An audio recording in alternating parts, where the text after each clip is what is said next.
Sign this or the wedding is off. That's what Ethan's parents told me. 3 days before I was meant to walk down the aisle. My name is Sophia Williams. I'm 28. And I thought I was about to marry the love of my life. Instead, I was handed a prenuptial agreement. Pages of one-sided terms that stripped me of property, rights, even the company I had built with my own hands.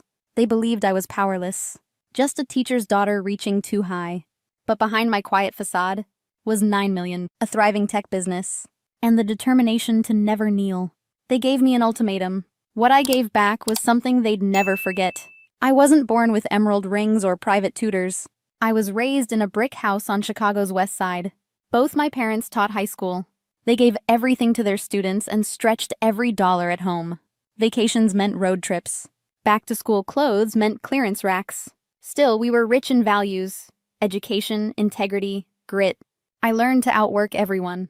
Scholarships were my ticket. All-nighters in the library paid for Northwestern tuition. When my grandfather passed senior year, he left a surprise. 7 million in investments he had built quietly across decades. To the world, he was a modest man in cardigans. To me, he became seed capital for a dream. I started an edtech company in a small apartment, coffee-fueled and code-heavy. By 26, it was valued at 2 million. Yet I lived simply. Practical car, modest apartment, clean lines. I wanted success to speak louder than spectacle. That's why no one, not even Ethan, knew the numbers. Only my parents, my best friend Jenna, and my lawyer Harold. When I met Ethan at a charity gala, I saw warmth, not wealth. He listened. He cared about education. He made me laugh until my ribs ached. And when he proposed, I believed we were equals building something real. But love can't mute whispers forever. At the Blackwood estate, Victoria praised my scholarship with that daggered smile. Richard spoke over me as though I were Ethan's +1. I swallowed the sting, telling myself love was bigger than pride. Planning the wedding, Victoria changed guest lists, flowers, even cakes. Each time I compromised. I told myself details were small. Then came the prenup. 3 days before the vows, they showed me what they thought I was worth. They called it protection. To me, it was erasure. I called Jenna before the crying stopped. They ambushed me, I said. 3 days out, ultimatum at tea. Her rage snapped through the phone. Call Harold, 7 a.m. sharp. I texted him, then opened the prenup. Section 4, paragraph 3. They'd net my code in a divorce. Over my dead startup. Dawn found me in charcoal suit. Pearls from Grandpa. Laptop glowing like a war room. Harold arrived, precise and unhurried. He read silently, pen tapping. At page 8, his jaw set. This is aggressively one-sided, he said. Borderline coercive, given the timing. Can we beat it? I asked. We can replace it, he smiled. With something actually fair? We drafted a counter prenup from scratch. Mutual protection of premarital assets. Ironclad IP carve-outs. Equitable division tied to duration and contribution. Clear rules for future earnings and property. No hidden trapdoors. No legacy trump cards. Now the leverage, Harold said. I opened the folder of statements. 7.5 in investments, 1.5 in company valuation. Total 9, he confirmed. Are they aware? Not a clue, I said. He nodded, already strategizing. Good. Facts first. Drama never. I texted Ethan. We need to talk. Carlucci's at 1. He arrived rumpled, eyes exhausted. I told them the ultimatum's unacceptable, he said. If anyone cancels, it's us. Hope loosened the knot in my chest. But you should see this, I said. I slid the folder across. He scanned, then looked up stunned. Sophia, 9 million. My grandfather, and my work. Why didn't you tell me? Because I wanted love without ledgers, I said. And your parents test people with money. It wasn't a test of you. It became a test of them. He breathed out, shame flickering. I should have told you about the prenup. I should have told you the numbers, I said. Transparency starts here. He straightened, lawyer spine returning. What's our play? I placed Harold's document between us. Balanced, precise, non-negotiable fundamentals. We present it tonight, he said. Together. Neutral ground, I added. Lakeview's private room. He nodded. Mom will be late on purpose. Let her, I said. We'll be early on principle. We rehearsed answers between sips of water. No anger. No apologies for boundaries. No debating my worth. If they asked why I hid it, I'd say I chose privacy over performance. If they pushed deadlines, we'd mirror theirs back, politely. Ethan reached for my hand. I choose us, he said. not the family script. Then act like it tonight, I said. Every sentence matters. I messaged Harold. Phase 1 complete. He replied, remember, fairness isn't a concession. I closed the laptop and stood. Fear buzzed. Resolve anchored. Tonight we stop auditioning and start negotiating.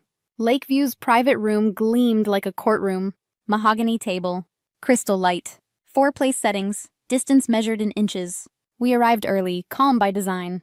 Sparkling water, untouched. Folders aligned like chess pieces. At 6:17 the door opened. Victoria swept in, burgundy armor flashing. Richard followed, cufflinks catching judgment.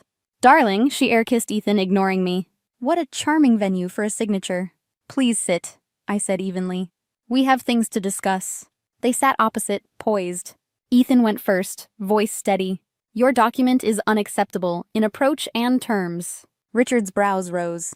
It's the standard Blackwood agreement. Standard doesn't mean fair, Ethan replied. Nor respectful 3 days before vows. Victoria waved her hand, impatient. This isn't personal, Ethan. It's prudent protection of legacy. I opened my portfolio. Protection matters, when it protects both sides. Richard frowned. That wasn't our arrangement. Plans change when facts surface, I said. I slid a folder forward. Here are the facts. He reached. Lawyer reflex awakening. Numbers stared back. 7.5 in investments. 1.5 in valuation. Total, 9 million. Victoria blinked like a flash misfired. That's impossible, you drive an old Audi. I value substance over theater, I said. My parents are teachers.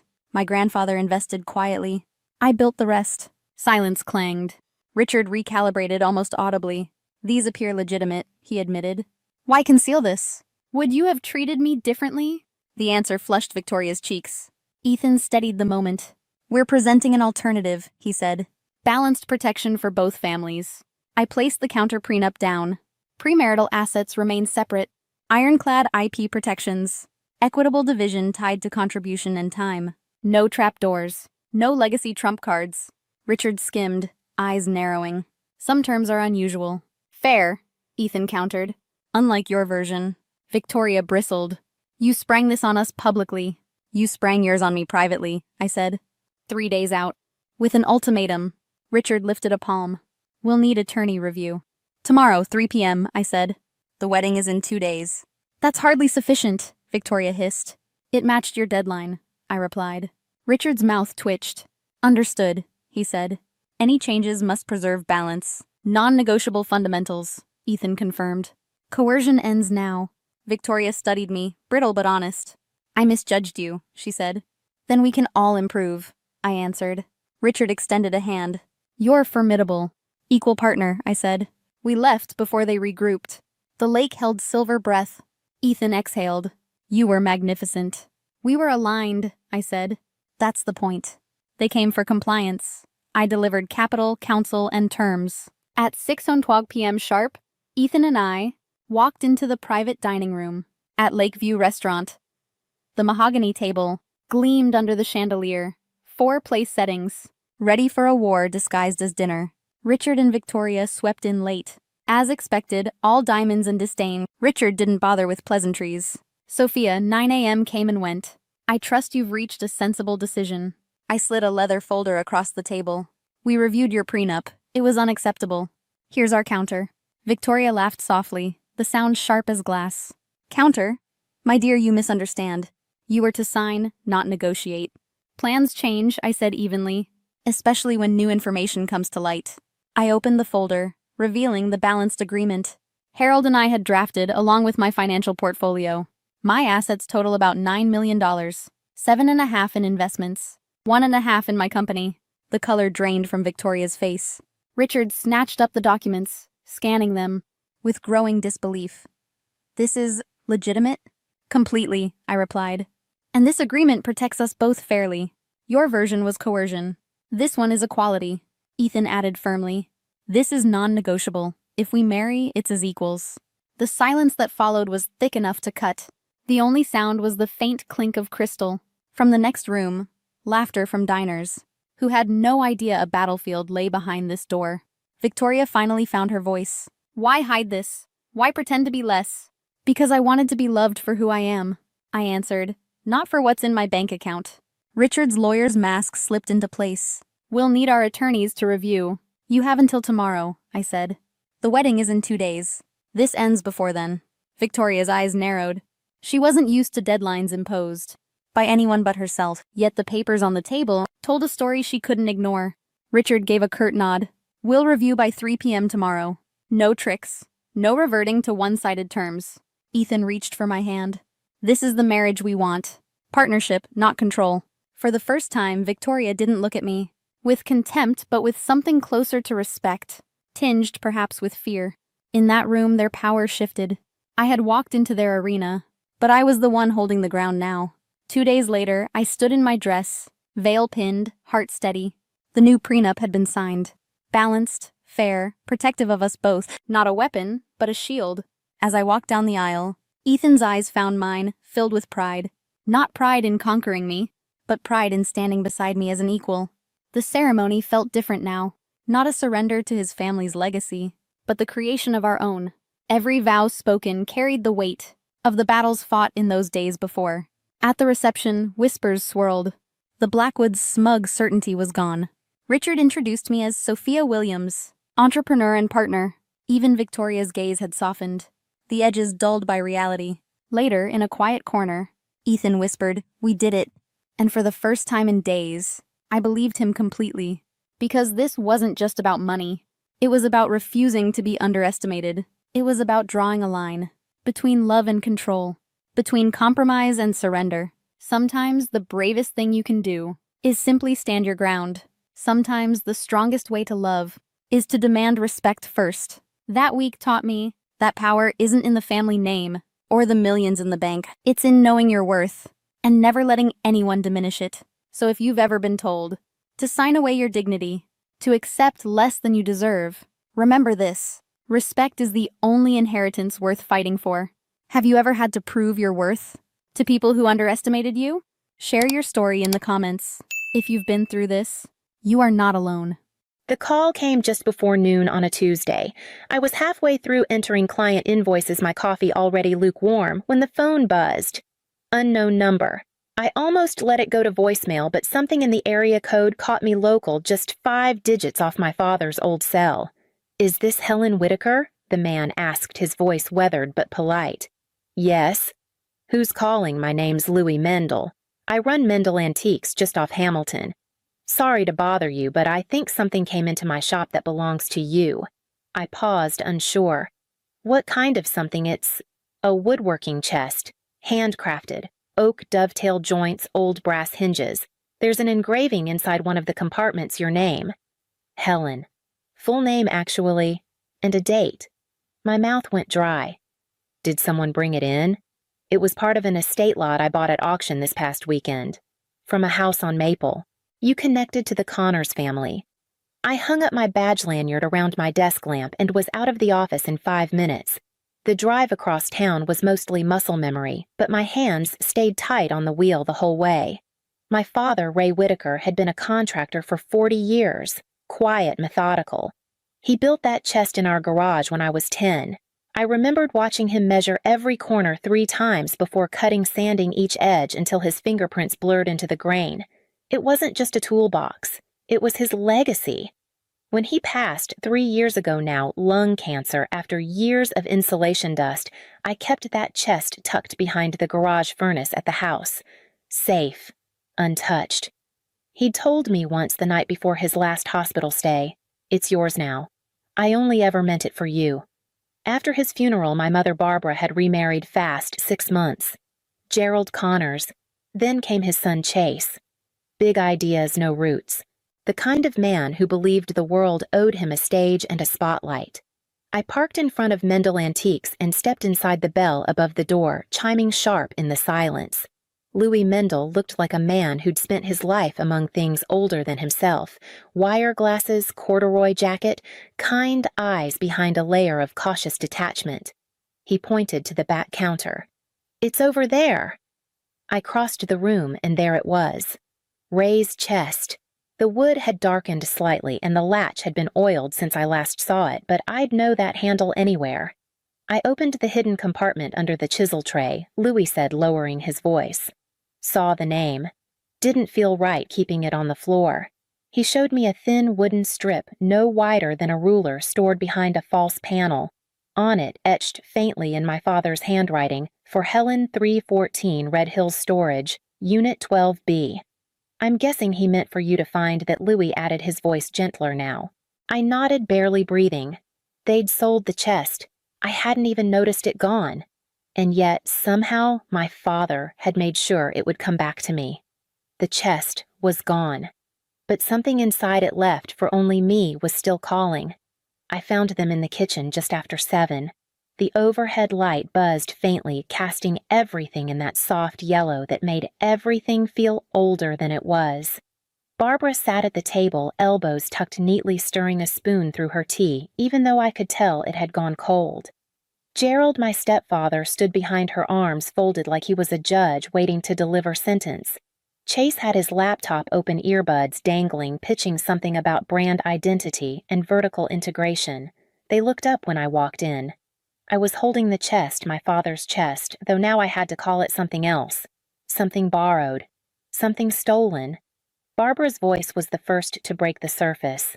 Helen, I didn't expect you back tonight. I set the chest down on the counter, not hard, but not gently either. Did you sell this? The room didn't fall silent so much as it froze. Gerald's mouth twitched almost like a shrug, but not quite. Chase pretended to scroll. I asked, I said again. Lower now. Did you sell Dad's chest? It was just old tools, Helen Barbara answered. Her tone was reasonable, practiced. We had that estate appraiser in, remember. He said it wasn't worth much. Worth what? In cash, I opened the lid and pointed to the interior panel. There was a message inside. He hid something. For me.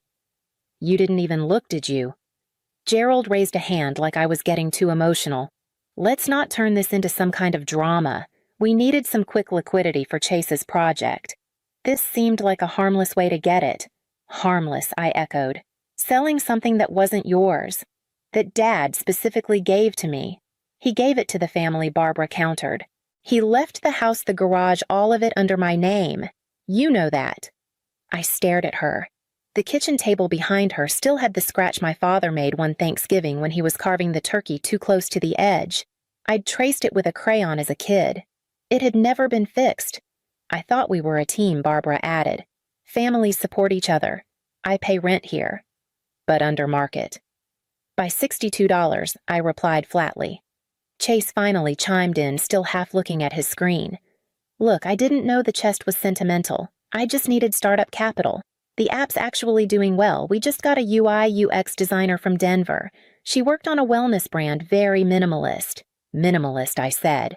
So you took my father's tools to build a company based on nothing. Barbara stood now. Enough. Helen, this bitterness, it doesn't help anyone. You've always been stable, practical. You don't take risks, and that's fine, that's who you are. But Chase? He's building something, and I'm not. You're preserving. That's not the same. There it was, the sharp edge she'd been filing down since she married Gerald. I was the quiet one, the reliable one, the daughter who didn't ask for much and therefore didn't deserve much. Chase was the one with potential, and potential apparently came with a line of credit in the form of other people's memories. He needed that money, Gerald said. The workshop idea needed funding. That chest? It was just sitting there. And you didn't think to ask, we assumed, Barbara said. They always had. I reached inside the chest and pulled out the carved message again, holding it up to the kitchen light. This wasn't just a box, I said. It was a message, a direction. You sold it like it was junk. Nobody said anything. I'm going to Red Hills tomorrow, I told them. And after that, we'll talk. Gerald frowned. Talk about what? But I was already walking out of the room. Red Hills Storage sat low against the horizon, tucked between a tire shop and a chain-link fence strangled with ivy. The air smelled of sun-warmed asphalt and rusted metal, the kind of place no one visited unless they had to. I pulled into the lot, parking just shy of Unit 12B, my father's carved instructions still folded in my jacket pocket. The manager was a thin man in a faded polo with Clint stitched above the chest. He looked up from his clipboard when I entered the office. Help you, my father, Ray Whitaker. He rented a unit here. 12B. He passed away a few years ago, but I believe it's still active. Clint blinked, then nodded slowly. Whitaker, yeah. He paid up front. 10 years. Said he didn't want anyone losing track of the key. He handed me a clipboard. You're on the emergency access list. I signed my hand, trembling more than I expected. The metal door groaned as it rolled up, revealing a single overhead bulb and a unit so neatly arranged it looked staged. Stacked boxes labeled in blocky handwriting. Hand tools, finishing oils, design sketches. On the far wall, under a canvas drop cloth, stood a large object. I pulled the cloth away. It was his mobile workshop trailer. I hadn't seen it since high school. The same deep green paint, same metal shelving lining the walls, same worn stool in the corner with the burn mark from when I knocked over a soldering iron. It looked ready. Inside, against the back panel, stood a tall metal cabinet. I recognized it immediately. My father's old lockbox dent on the left side faded label that once read Whitaker Custom Builds. It had a padlock, but the key was easy to find, taped to the bottom of the stool, right where he always hid spares. I opened it. Inside were 3 things. A sealed envelope with my name written in his handwriting, the ink a little faded, a black ledger notebook thick with pages, and a flash drive tucked into a foam slot like it mattered. I sat down on the stool slowly, carefully, like if I moved too fast, the moment might break. The envelope felt heavier than it should have. I turned it in my hands but didn't open it. Not yet. Not while the dust still floated in the air the way it used to when he sanded tabletops late into the evening. He hadn't forgotten me. Not in the will, not in the house, but here, where it counted, where things were built. He'd saved something. Not just tools or plans, something more. Direction, and maybe, just maybe, a second beginning. I opened the envelope back at home, sitting cross-legged on my bedroom floor, the workshop scent still clinging faintly to my jacket. The flap gave way slowly, the paper dry with age. Inside was a letter, single-spaced 2 pages, written in the slanted print my father used when he wanted to be precise. Helen, if you're reading this, then either you followed the trail or someone else sold something that was never theirs to begin with. Either way, I'm glad you made it here. This unit holds more than tools. It holds what's left of a life's work. I started Whitaker Custom Builds in 1981 with a borrowed truck and a folding sawhorse. It never made me rich, but it kept you fed, kept the lights on, and got you through college. Some of that was over time. Some of that was trade.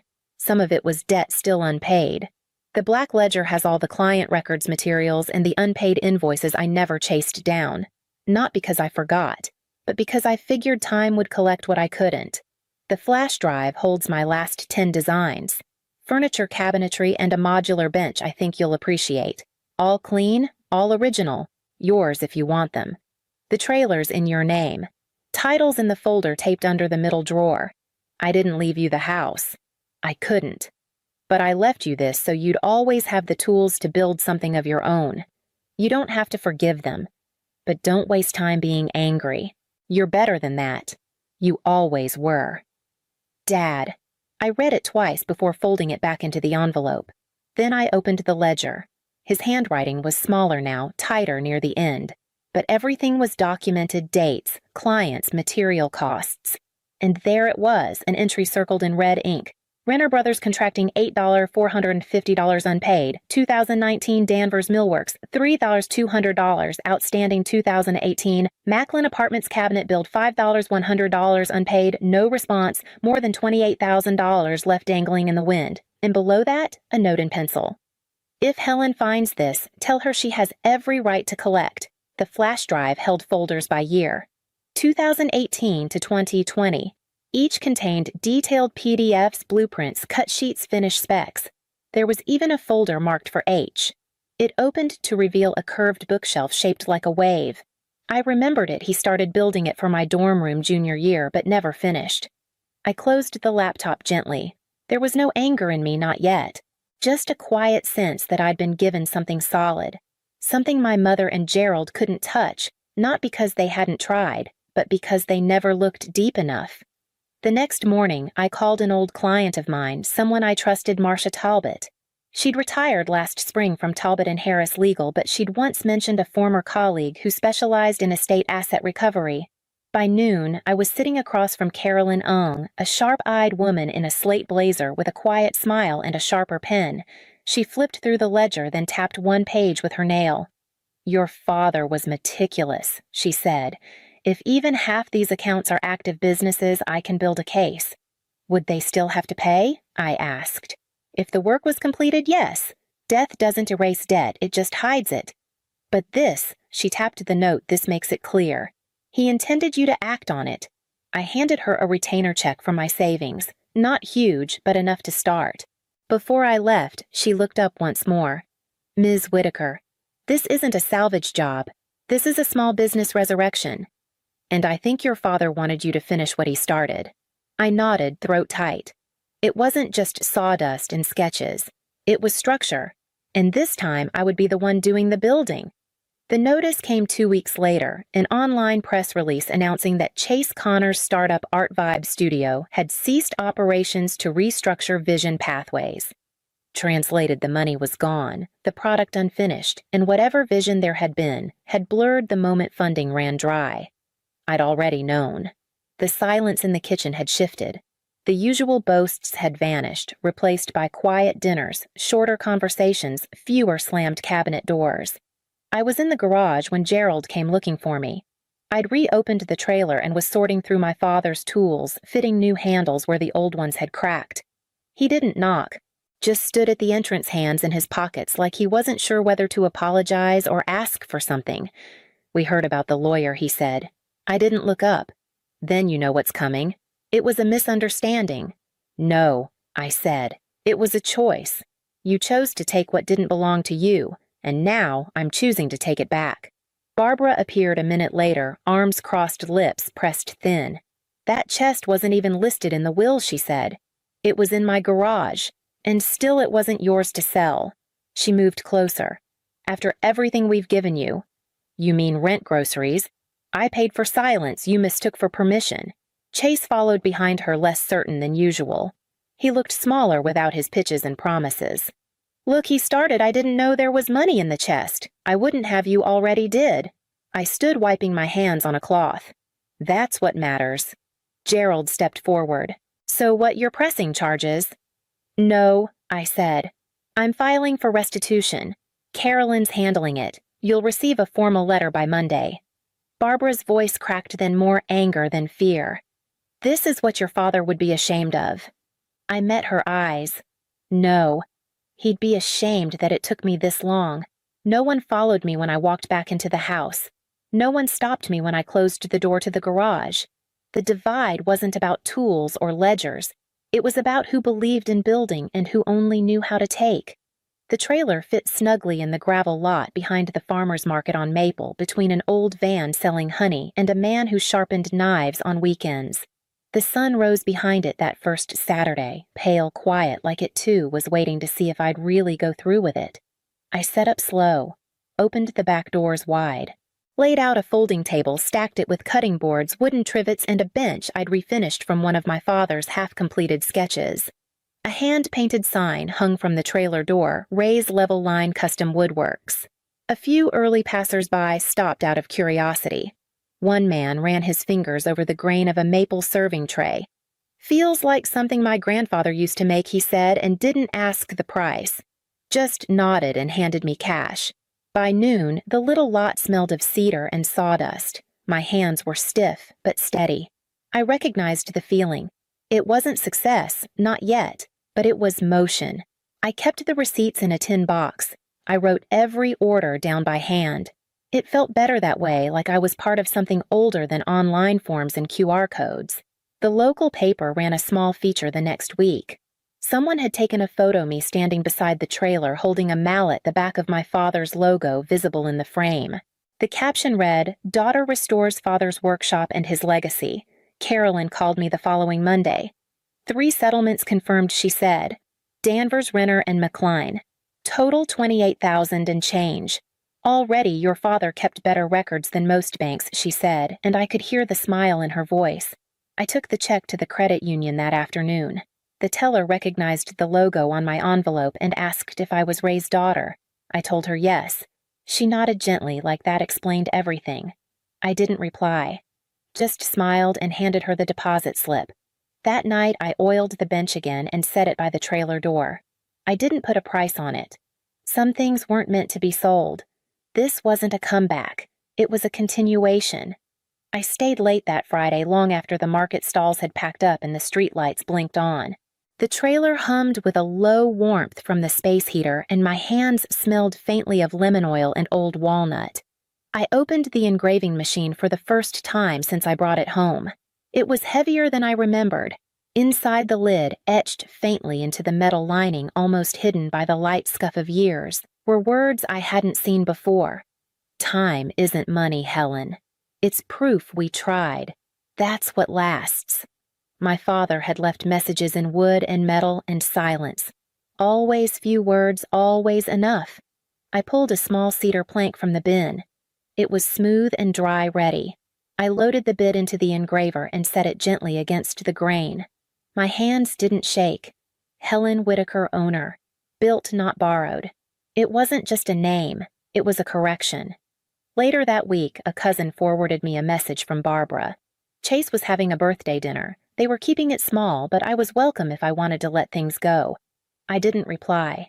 I sent back a photo of the engraving on the machine's lid and a scanned copy of my father's letter. No caption, no need. Nothing came after that. Not from Barbara, not from Gerald, not from Chase. The silence wasn't heavy. It was clean. I left the workshop unlocked that night. Not out of carelessness, out of faith. The chest was gone. But the map worked, and I'm not lost anymore. If you've ever kept something your father left behind, a tool, a note, or just the way he knocked twice before coming in, then you already know not all legacies are written in wills. Some live in our hands, our silence, our work. I found mine again, piece by piece. And you don't have to tell the whole story. Just share one object they left behind and what they never got to say. Or just leave a single dot, if you still remember. They signed the forms before his dinner tray even arrived. No tears, no real discussion. Just a stack of papers initialed in quick silence. My mother, Marilyn, barely looked up from her phone. It's the best option, she said, like we were settling a cable bill. Dad needs full-time care. None of us can do that. And frankly, he won't even notice he's not home. Uncle David nodded in agreement. His son Ethan, my cousin, just kept checking the time on his Rolex like he had a meeting to catch.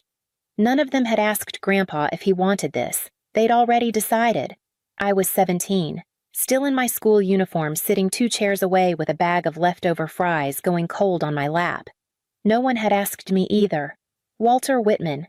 My grandfather sat propped up in the hospital bed, still recovering from a minor stroke. He wasn't unconscious. He wasn't even confused. He was just quiet, watching the room like a man politely waiting to be included in a conversation that was clearly about him. A nurse came in to wheel him out. She hesitated when she saw our group. Room 208. Transfer to Hawthorne Care Center, Marilyn told her briskly.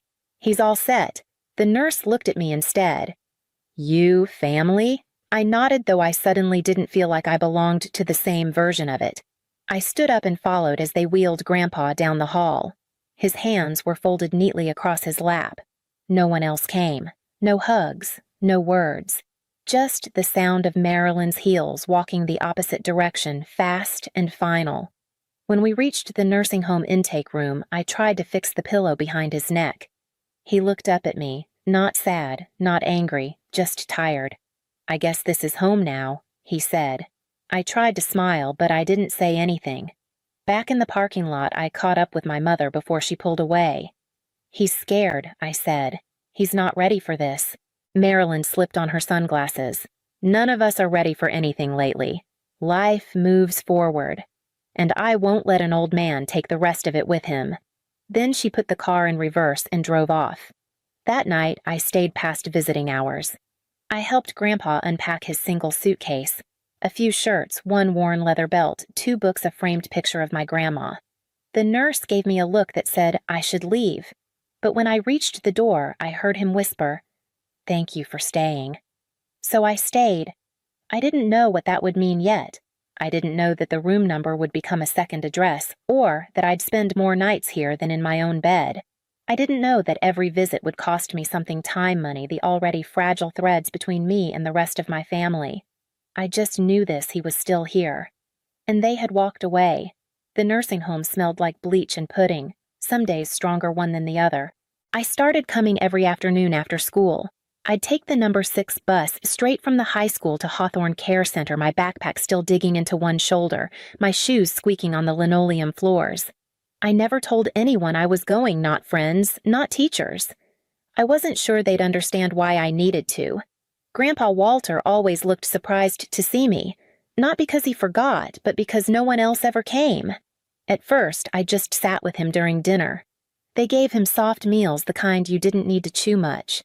He hated the fruit cup, always left it untouched. I started sneaking in little things from home, a piece of banana bread, his favorite cinnamon mints from the gas station down the block. He smiled at those more than the meals. Some evenings I stayed to read aloud. We started with old issues of Reader's Digest, then moved to short stories, then manuals. Grandpa always liked how things worked. One night I brought in a broken lamp from our garage. I didn't know how to fix it. I just wanted an excuse to stay longer. He asked for a screwdriver. His hands were still steady, just slower. "See this switch," he said, prying it open. "They cheap out on the inside. It's not broken, just misunderstood." I laughed. "That sounds like you." He smiled with his eyes. Over the next few months, we had a rhythm.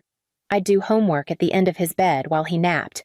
On weekends, I helped the nurses with puzzles or passed out magazines. They started calling me the unofficial granddaughter in residence.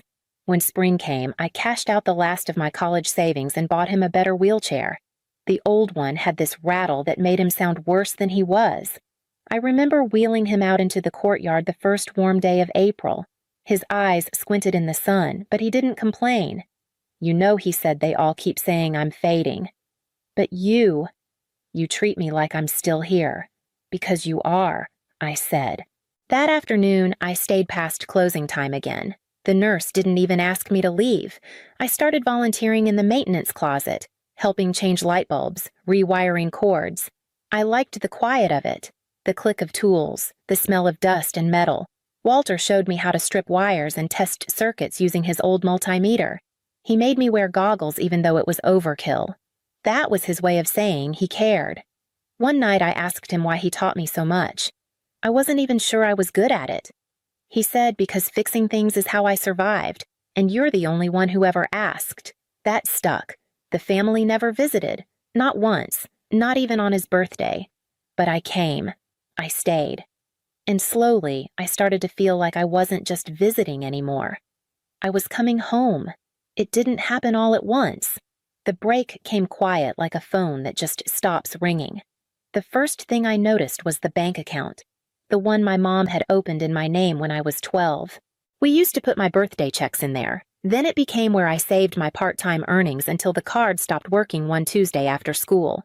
I called the bank. They said the account had been closed by the primary holder.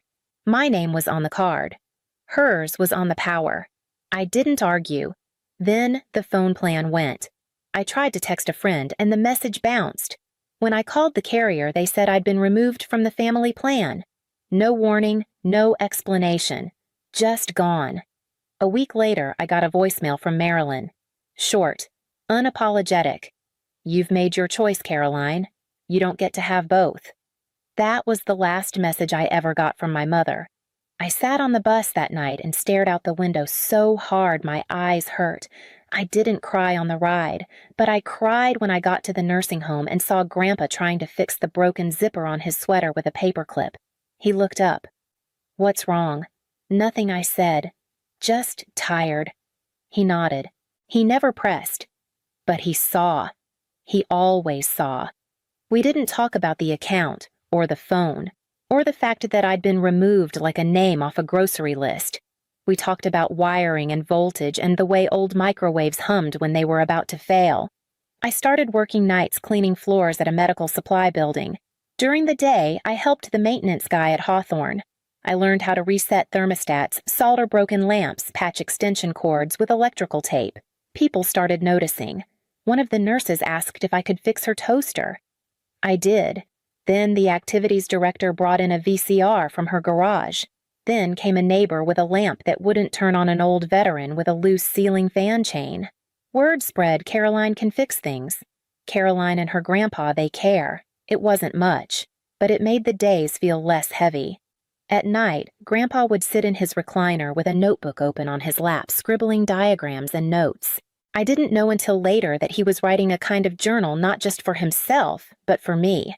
One entry I found months later read, "They took her phone. They cut her loose. But she's still here, and every day she stays, I feel less broken." I don't remember the last time I got a hug from my mother, but I remember exactly how Grandpa smiled when I walked into the room.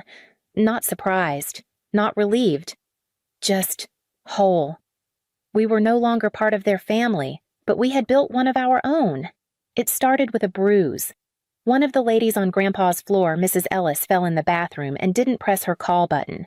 By the time they found her, her wrist was swollen and she couldn't explain what had happened. She just shook her head and said, "I didn't want to be a bother." That night, while Grandpa and I were fixing the backlight on an old radio, I asked, "Why isn't there something that just alerts people when someone falls?" He looked up. There is. But they're expensive, complicated. Most folks here can't afford them. We sat in silence for a while. The only sound was the click of his screwdriver. Then he said, "What if we made one?" We didn't know where to start. But Grandpa said every solution began with understanding the problem. So we did what we always did. We took something apart. A cheap pedometer from a yard sale, an old doorbell, a motion sensor light. Over time, the sketches on Grandpa's notebook started to make more sense. We built a prototype using scrap parts and a rubber wristband. It didn't look like much, but when Grandpa fake fell onto the couch and it sent a buzz to my phone, we both laughed out loud. We called it Safe Step. He said the name made him feel less like a burden. I used the last of my wages to buy better materials. Grandpa called in a favor with a retired engineer he used to work with. I wrote our first mini-grant application from the shared computer in the nursing home rec room. A local clinic gave us $3,000. It felt like winning the lottery. With that money, we built 5 working models and handed them out to the residents who needed them most. One of them caught a fall just 2 weeks later, Mr. Halpern in room 212. The staff got to him within minutes. He cried when he thanked us, said it was the first time he felt seen. By the end of that year, SafeStep had a website, a waiting list, and 2 interns, Isaiah and Lily, both kids from the community center. They came in twice a week and helped us solder boards and test units. We didn't have an office. We worked from the apartment kitchen with blueprints taped to the fridge and wires running across the table where we ate dinner. One night, I accidentally knocked over a pile of components. They scattered across the floor like confetti. I sat there overwhelmed, close to tears. Grandpa sat down beside me, picked up a resistor, and said, "You don't need their name to build your own." I didn't answer right away, but I held on to that line like a compass. It wasn't about proving anyone wrong. It wasn't about being noticed. It was about building something real out of scrap, out of time, out of whatever we had left. SafeStep wasn't just a device. It was a promise. Grandpa passed on a Tuesday morning. It was early, just after 7. The light coming through the window had that soft blue-gray quiet that only shows up in spring. The apartment smelled like instant coffee and metal shavings. I remember because I had just finished soldering a connector on a SafeStep unit and the iron was still cooling beside the sink. He was in his chair, the one we got from the thrift store facing the window. His favorite book was resting in his lap unopened. His mug, half full with tea, was still warm when I picked it up. He didn't look gone. There was no fear on his face, no strain, just a kind of stillness that felt like punctuation, like the end of a sentence you didn't want to stop reading. I didn't call the hospice nurse right away. I sat on the floor beside him and held his hand. It was the first time I didn't want to let go. When the nurse arrived, she was gentle. She covered him with a soft gray blanket and gave me space. I heard her say to someone on the phone, "He went peacefully." That's all anyone could ask for. But I had so much more I wanted to ask. We kept the memorial small, just like he wanted. No flowers, no speeches, no slideshow set to music. Just the people who mattered: neighbors, 2 nurses from the home, Mr. Alton the attorney, and the 2 interns who insisted on wearing ties even though it was hot out. I was handing out folded programs at the edge of the chapel when I heard the crunch of tires on gravel. Then I saw them. Marilyn stepped out first. Black dress, perfect makeup like she'd just come from a fundraiser. Uncle David followed then. Ethan hair, slicked back sunglasses on expression flat. They looked around like tourists visiting a site they didn't understand. I didn't move. Marilyn smiled like nothing had happened. "Caroline, sweetheart, you've grown into such a woman." I didn't answer. She tried again. "I know things got complicated, but we're still family, and your grandfather would have wanted us all together for this." I looked at her, then past her toward the chapel doors. "He's inside. You have 5 minutes." They walked in without another word. I didn't follow. After the service, as I was gathering leftover programs and donation slips for the Safe Step grant, Marilyn returned. Her smile had changed tighter now, so she said lightly about the estate. "We assume there's a will. Your grandfather wasn't careless." I looked her straight in the eye. "There is." Her smile widened like a door cracking open. "Wonderful. We'll need to discuss how everything will be divided." I didn't raise my voice. I didn't even frown. "You left him," I said. "You left him in a nursing home and didn't visit once. Not for a birthday, not for a holiday, not even to ask if he'd survived." She blinked once, but it landed hard. Then she snapped. "You're being dramatic. You're still his granddaughter, but we're his children. He wouldn't cut us out." I said nothing, but the envelope in my bag, sealed notarized already in Mr. Alton's hands, said everything that needed to be said. The next morning, I arrived at Mr. Alton's office 15 minutes early, not because I was nervous, but because I had rehearsed this moment 1,000 times in my head. Through every floor, I mopped every part I soldered every morning. Grandpa and I sat by the window with matching mugs and a silence that never needed filling. The room smelled like old paper and lemon polish. Mr. Alton greeted me the way he always did, with a soft nod, no small talk. He motioned toward the conference table. There were 2 things in front of my seat: a sealed envelope and a small wooden box. The box, Grandpa had told me, was not to be opened until everyone was in the room. I placed my hand on top of it steady. Minutes later, the others arrived. Marilyn came in first, heels too sharp for her age perfume that got there before she did. She didn't look at me. Uncle David followed, face clenched like a drawn curtain. Ethan came last, sunglasses still on indoors. No one said hello. Mr. Alton cleared his throat. "This is the last will and testament of Walter H. Green, dated and notarized on his 90th birthday. Full medical and cognitive evaluations were conducted prior.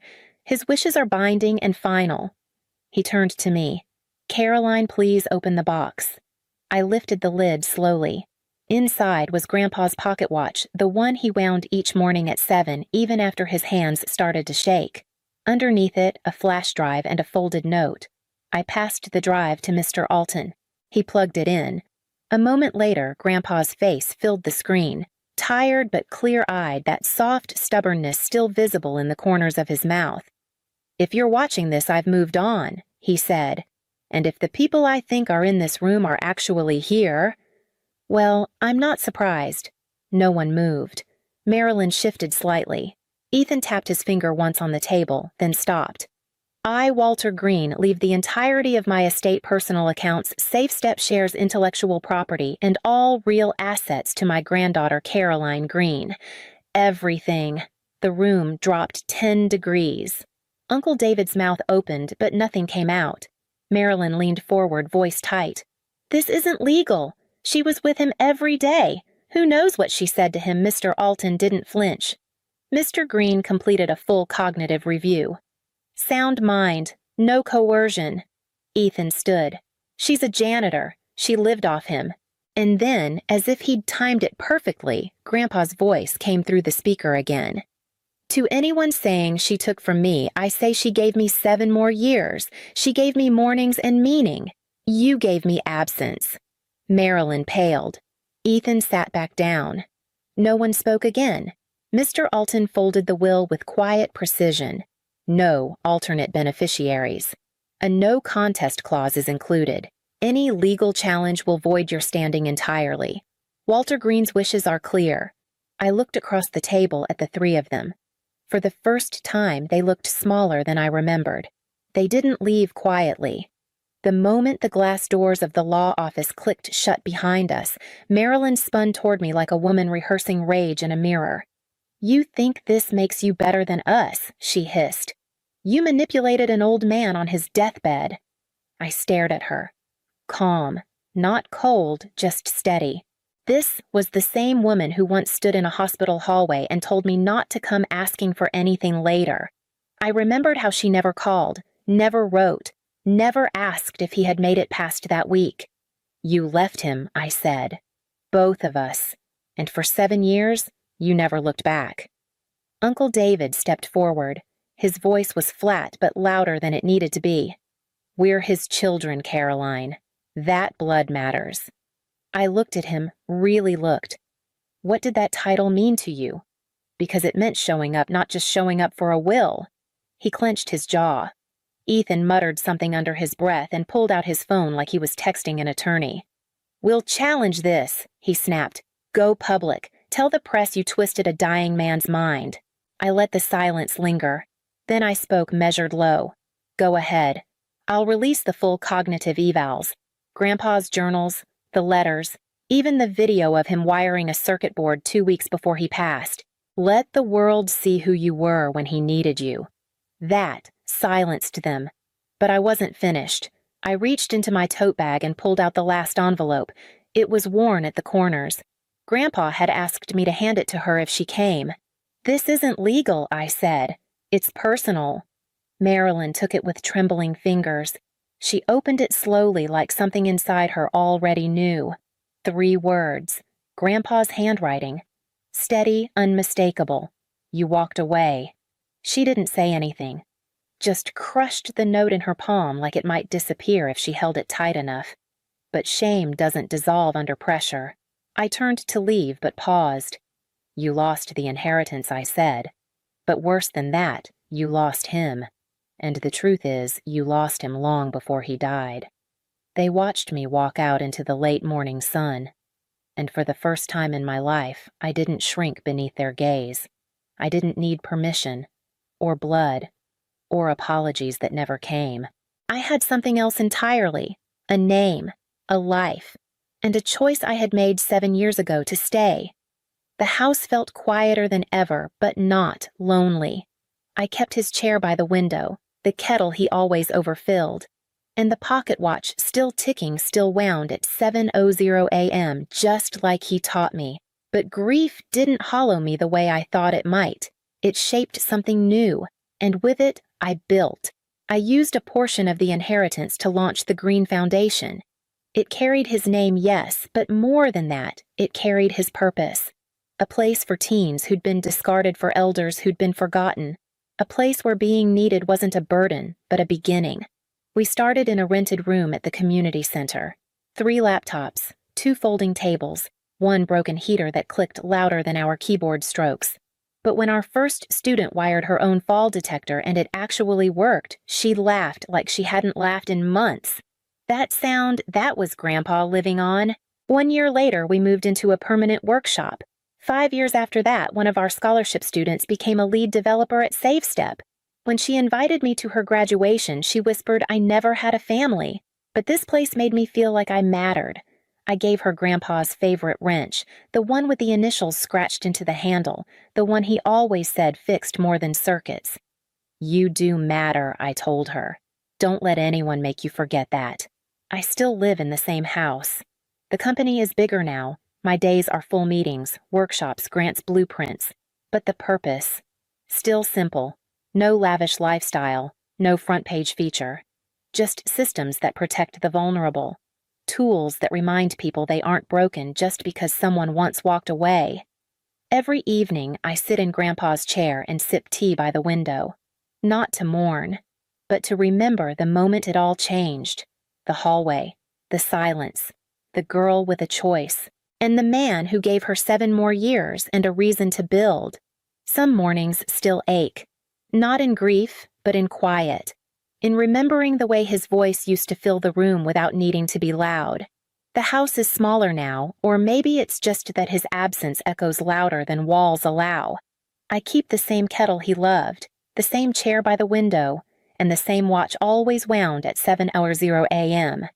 That habit started out of sentiment. Now it's a ritual, a steady tick reminding me that time once given in love is never wasted. The company's grown. SafeStep is stable, even expanding. But I kept the house, kept my life simple. No high-rises, no yachts. Just this purpose tools that still smell like him and a name that's mine because I earned it with every moment I didn't walk away. When the first student in our foundation built her own fall detection device and it beeped right, she looked at me like she finally belonged somewhere. I gave her grandpa's wrench, the one he always said fixed more than circuits. You do matter, I told her. And don't ever let anyone make you forget that. Now I know what legacy means. It's not a will. It's what lives in someone else because of how you stayed. Someday, when I see that same fight in another pair of hands, steady, patient, unwilling to leave when it gets hard, I'll pass on the pocket watch. Not because it's worth anything, but because it carries everything that is. And when I hand it over, I won't say much. Just what he once whispered to me. You stayed. You built. And now it's yours.